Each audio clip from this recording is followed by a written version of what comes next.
성도님들 안녕하십니까? 사순절 넷째 날 토요일입니다. 오늘 함께 나눌 하나님의 말씀은 구약 27쪽 창세기 22장 1절에서 14절까지입니다.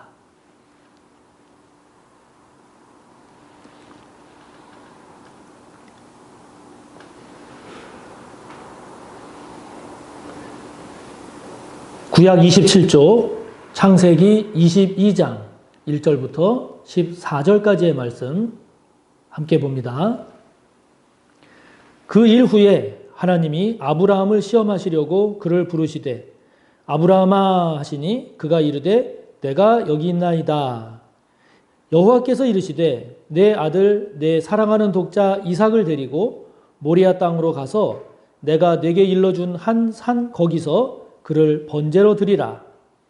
아브라함이 아침에 일찍이 일어나 나귀의 안장을 지우고 두 종과 그의 아들 이삭을 데리고 번제에 쓸 나무를 쪼개어 가지고 떠나 하나님이 자기에게 일러주신 곳으로 가더니 제3일에 아브라함이 눈을 들어 그곳을 멀리 바라본지라.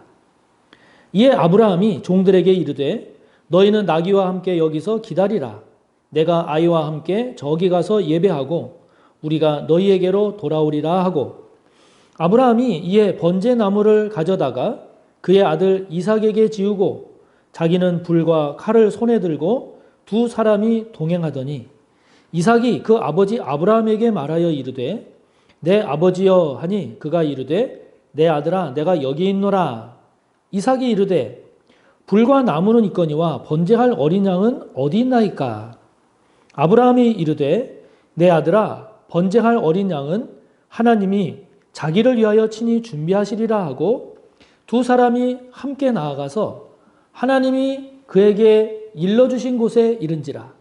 이에 아브라함이 그곳에 제단을 쌓고 나무를 버려놓고 그의 아들 이삭을 결박하여 제단 나무 위에 놓고 손을 내밀어 칼을 잡고 그 아들을 잡으려 하니 여호와의 사자가 하늘에서부터 그를 불러 이르시되 아브라함아 아브라함아 하시는지라.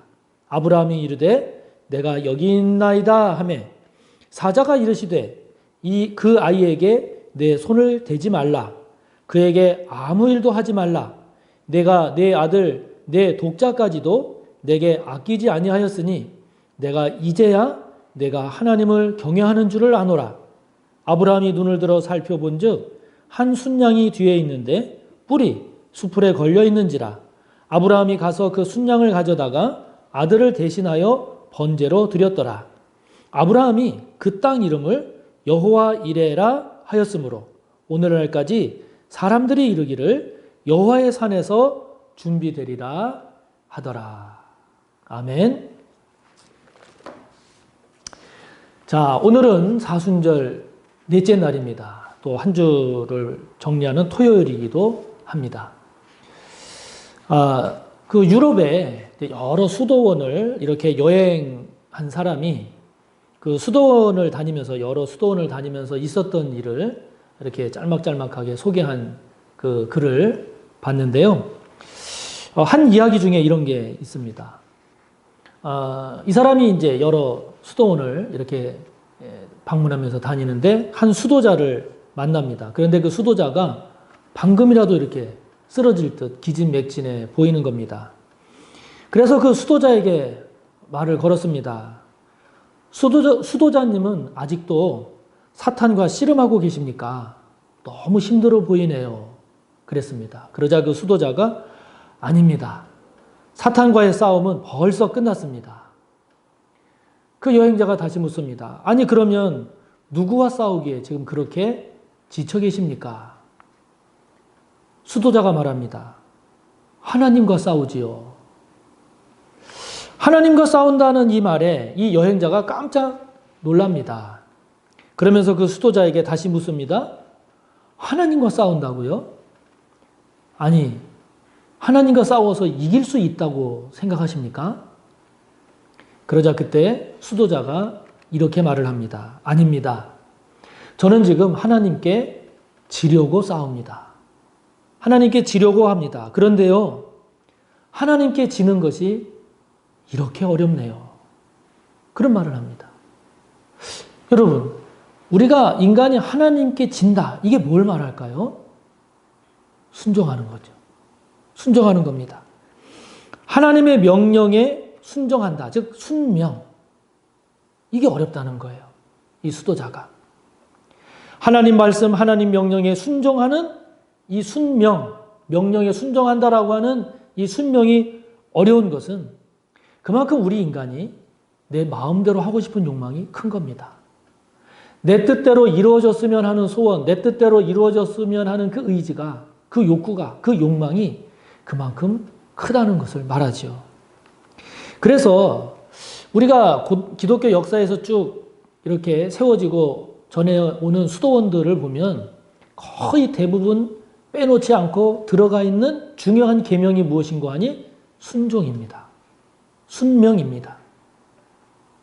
질서에 순종하는 것, 하나님 말씀에 순종하는 것, 하나님 명령에 순종하는 이 순명이 거의 모든 수도원들마다 아주 중요한 계명으로 들어 있습니다.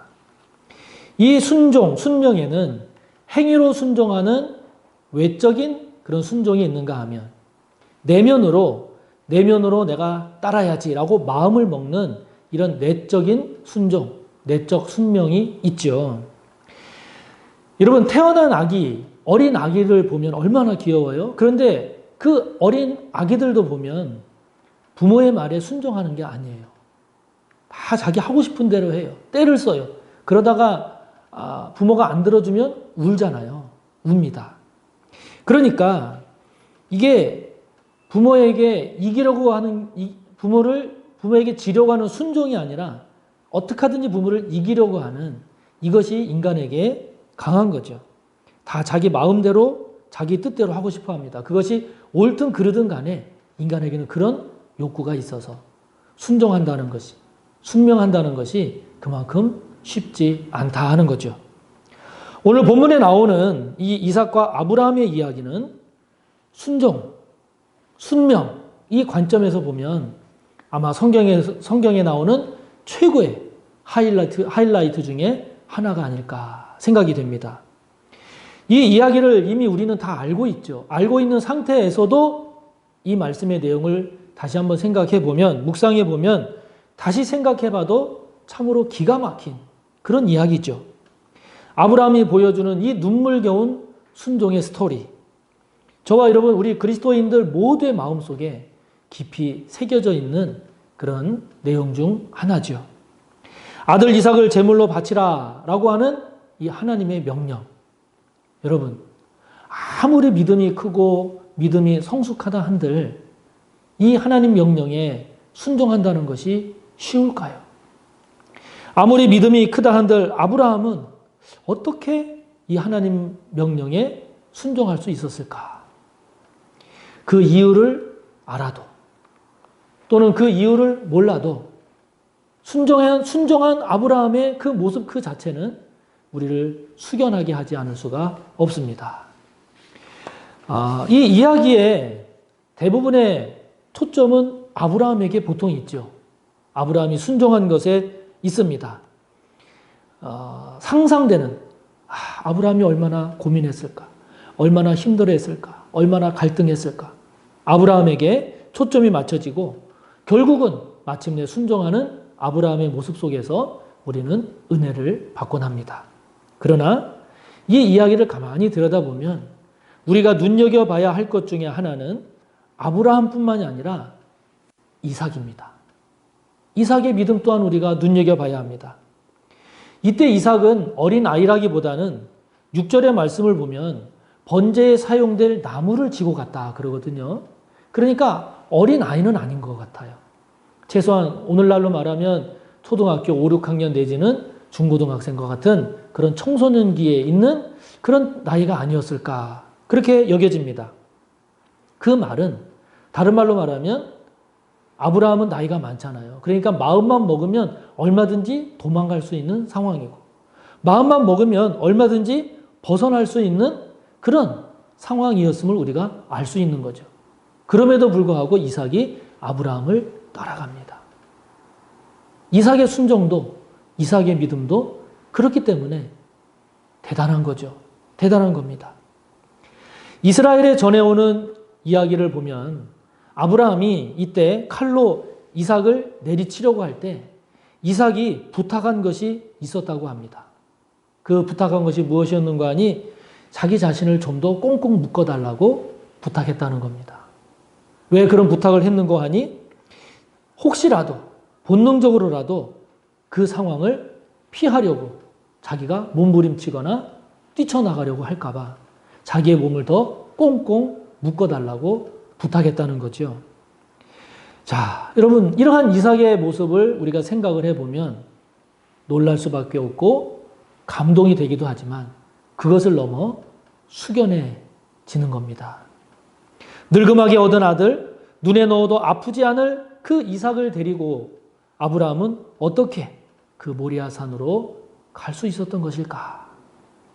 아브라함이 걸어간 길, 그 길은 사실 너무나 영적으로 까마득한 그런 길이어서 그 믿음과 순종의 길이어서 정말 그 길을 우리가 따라갈 수 있을까 하는 이런 생각이 듭니다. 순종, 명령에 순종하는 순명, 결코 쉬운 게 아닙니다. 자기가 하고 싶은 것을 내려놔야 하기 때문에 쉽지 않고 하고 싶지 않은 것을 해야 하기도 하기 때문에 결코 쉽지 않습니다. 할 수 없다고 여겨지는 것도 해봐야 하기 때문에 어려운 거죠. 그렇기 때문에 순종, 순명은 어렵고 힘든 것을 넘어 아름다운 것입니다. 아름다운 것입니다. 오순절 성령 강림 사건 이후에 베드로를 비롯한 사도들이 변하죠. 변화가 되어서 예수님을 전하다가 사로잡힙니다. 공회에 끌려가고 옥에 갇히게 됩니다. 공회에 끌려간 베드로와 사도들, 그들을 향해서 이제 더 이상 예수를 전하지 말아라 라고 하는 대제사장을 향해 베드로가 이렇게 말하죠. 사람보다 하나님께 순종하는 것이 마땅하니라. 그렇습니다. 사람에게 순종하는 것보다 하나님께 순종하는 것이 당연하죠. 세상에 순종하는 것보다 하나님께 순종하는 것이 당연하죠. 저와 여러분의 죄된 욕망에 순종하는, 그 욕망에 따르는 것보다 하나님께 순종하는 것이 당연하죠. 마땅합니다. 그러나 문제는 무엇입니까? 순종하는 게 쉽지 않다는 거예요. 하나님 말씀에 따른다라고 하는 것이, 순명한다라고 하는 것이 쉽지 않다라고 하는 것입니다. 그렇기 때문에 하나님께서 저와 여러분에게 말씀하신 그 말씀 가운데 또 명령 가운데 때로는 인간적인 생각으로는 도저히 따를 수 없고 순종할 수 없습니다 라고 여겨지는 것도 있기에 우리가 하나님께 순종하는 것, 순명하는 것은 그래서 아름다운 겁니다. 어렵기 때문에 아름다운 겁니다. 힘들기 때문에 아름다운 겁니다. 자, 여러분 사순절을 보내면서 저와 여러분의 마음속에 간직할 것, 그리고 더 힘써 유지할 것, 아름다운 열매 맺어야 할 것, 순종의 마음입니다. 순명의 마음입니다.